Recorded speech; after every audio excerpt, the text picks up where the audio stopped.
দাদার উপর আবার ভরসা আছে, উনি যেভাবে বলেছেন সেইভাবেই কাজ হচ্ছে। বারুইপুর কার্যে এনকাউন্টারের পর প্রতিক্রিয়া নাবালিকার বাবার, তিনি ঠিক আরো কি বলেছেন শুনবো।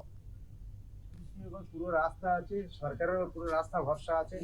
সিএম কালকের কথা দিয়েছে যাবে সেভাবে উনি যেভাবে কাজ চালিয়ে যাচ্ছে আমরা খুব খুশি, অত্যন্ত খুশি। সিএম পুরো ফুল ভরসা আছে আমাদের। আচ্ছা, পুলিশকে লক্ষ্য করে পথ গুলি চালাতে গেছিল? না, ওটা আমি বলতে পারছি না, আমি তো সেই অবস্থা ছিলাম না তখন। একদম এনকাউন্টার, একজন আমি নিচ্ছে। টোটালি এর বেশি কিছু বলতে পারছি না, আমি তো পরিস্থিতি অন্যরকমই ছিলাম তখন। আপনি এটা শুনেছেন? শুনেছি এক্ষুনি, তেমন কিছু শুনি, আমি একটু অন্য ব্যস্তর মধ্যে আছি তো, চতুর্দিক থেকে সব বুঝতে পারছেন, আপনারা সবাই আসছেন। পুলিশের ভূমিকায় যে একদম যেভাবে পুলিশের উপরে পুরো ফুল ভরসা আছে, পুলিশ না থাকলে আমরা এত এগোতে পারতাম না। পুলিশ যেভাবে তদন্ত করছে, চারজনই তো অ্যারেস্ট হয়ে গেল। খুশি আমি, গার্জেন অ্যারেস্ট হয়ে গেল। তাতে খুশি।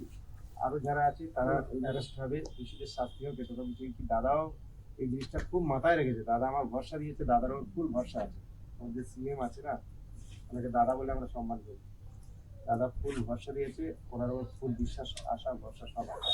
বাকি তিনজনের কত আমি কঠোর ভাবে সাজাচ্ছি, দাদা বলে তুমি শুধু আমার কাজ দেখে দাও। আর সত্যি দাদার উপর আমার ভরসা আছে। খুশি আপনারা? আপনার খুব খুশি। ঠিক আছে।